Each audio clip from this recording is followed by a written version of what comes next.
Sosok pria yang kedua, Wak, sama juga menyeramkan. Dia tegak, tidak memiliki kepala sama sekali. Jadi dia tuh tegak, berdiri tegak, kepalanya ini putus, hilang gitu.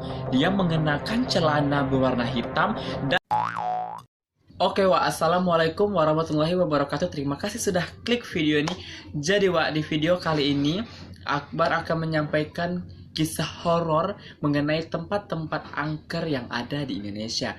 Tetapi di video kali ini Akbar hanya menjelaskan satu tempat angker yang ada di Indonesia ya, Wak. Jadi ini bisa dikatakan sebagai part pertamanya. Nanti ada part keduanya gitu. Karena videonya terlalu panjang. Nanti kalau panjang kali yang ada Wak semua bosan dengarnya kan, Wak. Jadi sebelum aku masuk ke videonya, aku mau bilang kepada Bapak semua kalau aku upload videonya ini yaitu seminggu sekali ya, Wak. Dan aku itu karena seminggu sekali karena aku itu masih siswa, Wak. Jadi aku harus mengerjakan tugas-tugas yang harus aku kerjakan gitu. Langsung saja kita masuk ke Kita masuk ke kisah horor mengenai tempat angker Indonesia. Check it out. Oke, jadi Wak, sebelum aku masuk ke kisah horornya, aku mau minta maaf dulu ya, Wak, karena aku kan udah seminggu lebih ya nggak upload video. Jadi itu ada beberapa kendala gitu, Wak. Ya maklum lah, soalnya kan masih siswa gitu. Jadi aku ada beberapa tugas yang harus aku kerjakan dulu. Tapi kalian jangan risau ya, Wak. Aku tetap akan semangat menghibur kalian semua mengenai eksekusi atau pembunuhan, kematian, kisah horor dan tradisi-tradisi yang ada di Indonesia maupun di luar negeri. Jadi aku akan tetap semangat untuk menghibur Wak semua. Kita masuk langsung ke kisah yang pertama, yaitu Bukit Soeharto di Kalimantan. Check it out. Yang pertama, Taman Hutan Raya Bukit Soeharto di Kalimantan. Nah, jadi Wak, Taman Bukit Raya Soeharto ini berada di Kalimantan Timur. Taman Bukit Raya Soeharto ini dijadikan kawasan hutan lindung untuk menjaga kelestarian alam yang ada di sana, memelihara tumbuhan dan hewan, Wak. Namun, di luar kegunaannya dalam menjaga kelestarian alam ekosistem yang ada di sana, nyatanya Taman Bukit Soeharto ini mengisahkan atau meninggalkan kisah-kisah horor dan mistis yang ada di sana, Wak. Seperti dulunya Niha, di sana adalah sumber dari kisah mistis Romusa dan kecelakaan lalu lintas yang ada di sana, Wak. Ada seorang laki-laki yang menjadi saksi mata yang pernah merasakan pengalaman mistis yang ada di Bukit Soeharto ini. Kita sebut saja nama abang ini Bang Samsul ya, Wak. Jadi Bang Samsul ini menceritakan pengalaman mistisnya ketika ia dinas di Kalimantan Timur pada tahun 2013 silam, Wak. Abang ini memiliki tugas dari Jakarta mau ke Samarinda. Jadi, Wak, Bang Samsul ini dari Balikpapan mau ke Samarinda melalui jalan darat. Memakan waktu kira-kira selama 3 jam gitu. Melewati Bukit Soeharto ini. Menurut Bang Samsul, Bukit Soeharto ini terlihat sangat asli gitu. Dan pemandangannya juga meredupkan.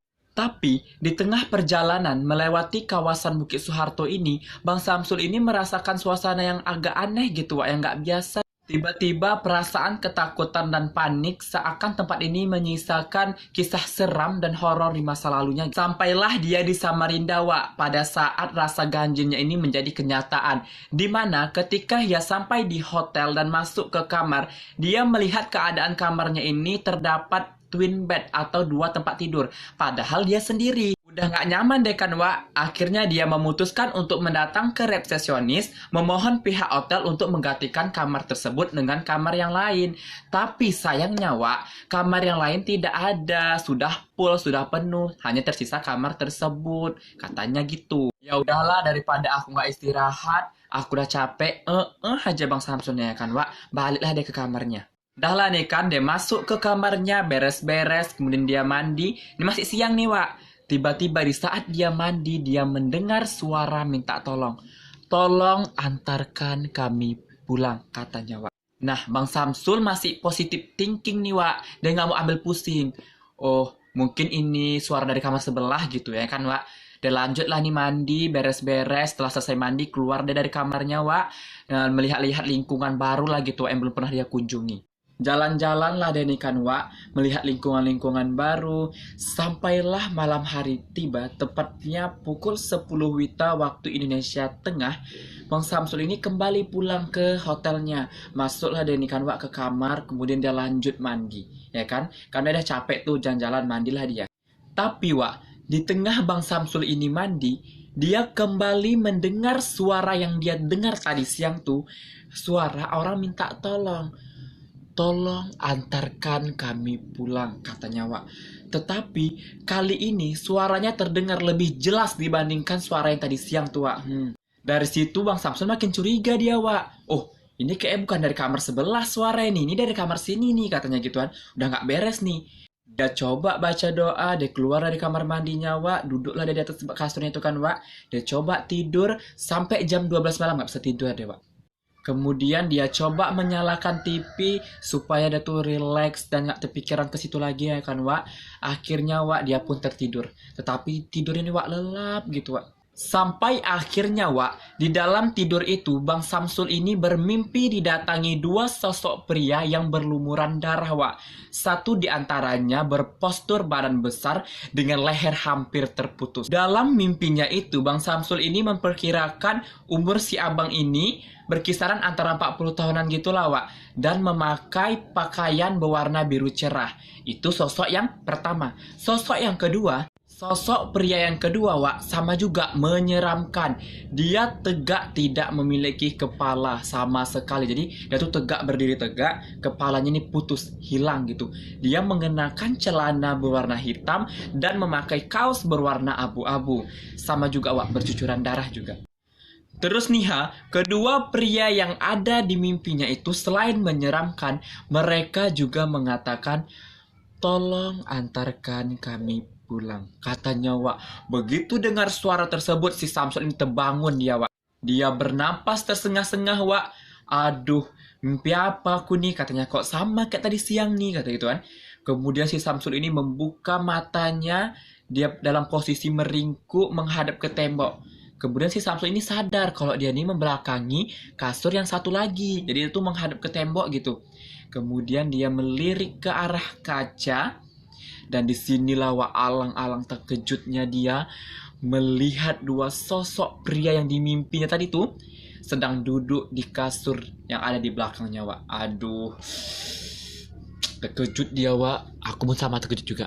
Kemudian dua sosok tersebut menghadap ke arah si Samsul sambil apa Wak? Ya, sambil minta tolong. Tolong antarkan kami pulang, katanya Wak gitu. Si Samsul kemudian panik, ketakutan kali dia Wak. Dia coba tutup mata, baca doa, dipikirnya hilang nih Wak. Tapi tahu-taunya terdengar hembusan napas di telinga si Samsul dengan suara, tolong antarkan kami pulang, gitu juga Wak. Akhirnya dia pikir, ini udah gak betul ya nih. Dia coba beranikan diri untuk bangun dan berdiri. Kemudian dia langsung menghadap atau menoleh ke arah sosok hantu dua tadi tuh. Dia melihat tiba-tiba hantu tersebut hilang gitu Wak. Udah gak ada gitu di kasur. Setelah itu dia langsung beres-beres. Dia keluar dari kamarnya untuk menenangkan diri. Duduklah di tuan di resepsionis ya kan. Di tengah ketakutannya Bang Samsul ini mencoba menelpon kawan. Dia ceritalah nih kan Wak sama kawannya.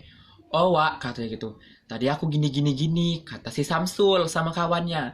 Kemudian kata kawannya, ya udahlah Samsul, kau antarlah mereka pulang, katanya gitu. Kenapa kawan si Samsul bilang kayak gitu kepada si Samsul? Karena menurut kawan si Samsul ini, si Samsul udah cukup kuat, sangat cukup kuat bagi si hantu itu untuk mengantar mereka pulang. Maka itulah kedua hantu ini mendatangi si Samsul supaya si Samsul ini mengantarkan mereka balik. Tapi masukan dari kawan Bang Samsul ini diacuhkan sama Bang Samsul, nggak diopen Bang Samsul gitu.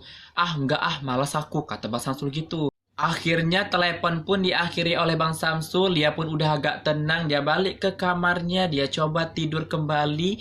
Singkat cerita Wak, setelah kerjaan Bang Samsul ini selesai di Samarinda, dia pun cepat-cepat untuk balik ke Jakarta lagi. Dah lah ya kan, kemudian dia langsung memesan bus travel untuk balik ke Balikpapan. Dari Balikpapan baru dia ke Jakarta. Tapi Wak, bus travel yang dia pesan ini berangkatnya agak lama gitu, sekitar jam 10 WITA malam lah gitu ya. Nah, kalian ingat kan tadi Wak, di mana Bang Samsul ini tidak mengindahkan atau mengiyakan pesan kawannya untuk menghantarkan untuk menghantarkan dua hantu tadi tuh Dan akhirnya dia beres-beres, dia keluar dari hotel tersebut, dia masuk ke travel.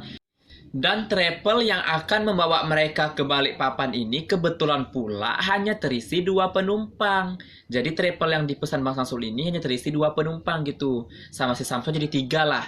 Jadi si supir, si Samsul, sama satu lagi penumpang. Pria juga nih, Wak.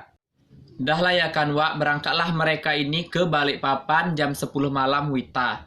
Dahnya, Wak, baru setengah jam perjalanan, tiba-tiba mobil mereka ini berhenti di pinggir jalan. Kalian tahu kenapa? Karena penumpang yang bersama si Samsul tadi tuh, tiba-tiba minta turun di tengah jalan. Terus, Wak, sebelum si abang ini turun dari travel, abang ini sempat menghampiri si Samsul ini dan berkata atau berbisik kepada si Samsul, "Weh, kau jangan nengok ke belakang katanya." Nah, dan si abang ini ketika turun dalam keadaan muka panik dan ketakutan, Wak. Ya, si Samsul melihat wajah si abang ini pun ikut kepanikan lah ya kan, Wak. Nih, ini apa lagi nih, kata si Samsul gitu ya kan.